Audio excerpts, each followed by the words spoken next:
La situación era tensa, el pueblo estaba indignado. Los obispos y el clero de las cercanías se reunieron en Constantinopla y le prometieron su apoyo a Crisóstomo.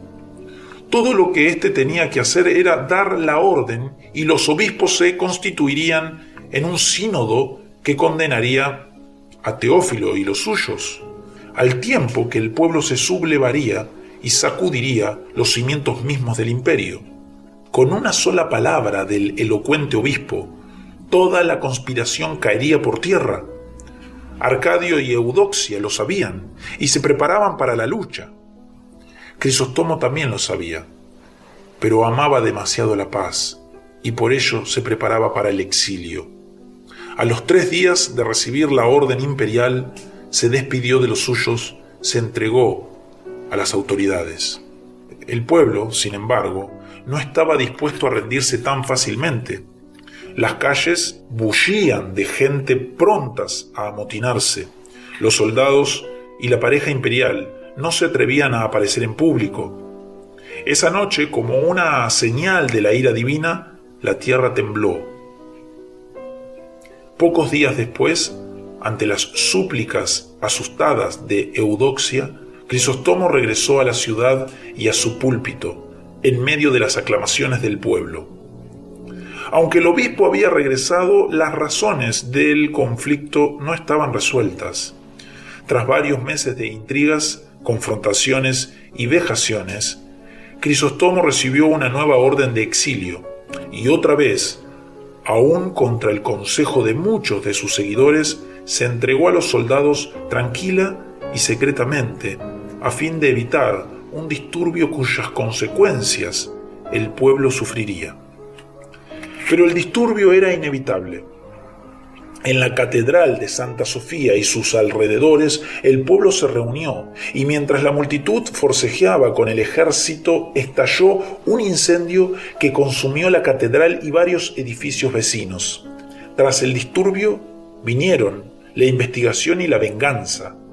La causa del incendio nunca se supo, pero muchos fueron torturados y los más conocidos amigos del depuesto obispo fueron enviados al exilio. Mientras tanto, el predicador del habla de oro marchaba al exilio en la remota aldea de Cucuso. Puesto que carecía de púlpito, tomó la pluma y el mundo se conmovió. El obispo de Roma, Inocencio, abrazó su causa y muchos siguieron su ejemplo. Solo los tímidos y los aduladores, además de Teófilo de Alejandría, justificaban las acciones del emperador. La controversia hervía por todas partes. La pequeña aldea de Cucuso parecía haberse vuelto el centro del mundo. A la postre, los enemigos de Crisóstomo decidieron que aún la remota aldea de Cucuso estaba demasiado cerca y ordenaron que el depuesto obispo fuese llevado aún más lejos, a un frío e ignoto rincón en las costas del Mar Negro. Los soldados que debían acompañarle en su viaje recibieron indicaciones de que no era necesario preocuparse demasiado por la salud de su prisionero y que si éste no llegaba a su destino, tal cosa no sería muy lamentable. La salud de Crisóstomo flaqueaba y cuando creyó que le había llegado el momento de morir, pidió que le llevasen a una pequeña iglesia en el camino. Tomó la comunión, se despidió de los que lo rodeaban y terminó su vida con su más breve y elocuente sermón. En todas las cosas, gloria a Dios. Amén. Las vidas de Crisóstomo y Ambrosio, comparadas, nos sirven de indicio de los distintos rumbos que a la larga tomarían las iglesias de Oriente y de Occidente. Ambrosio se enfrentó al más poderoso emperador de su época y resultó vencedor.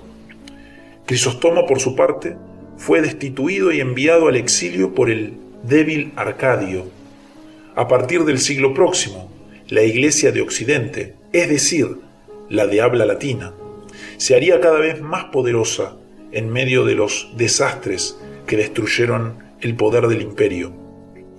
En el Oriente, por el contrario, el imperio perduraría 1000 años más, unas veces fuerte y otras débil. Este vástago oriental del imperio romano, el llamado imperio bizantino, guardaría celosamente sus prerrogativas sobre la Iglesia. Teodosio no fue el último emperador de Occidente que tuvo que humillarse ante un obispo de habla latina.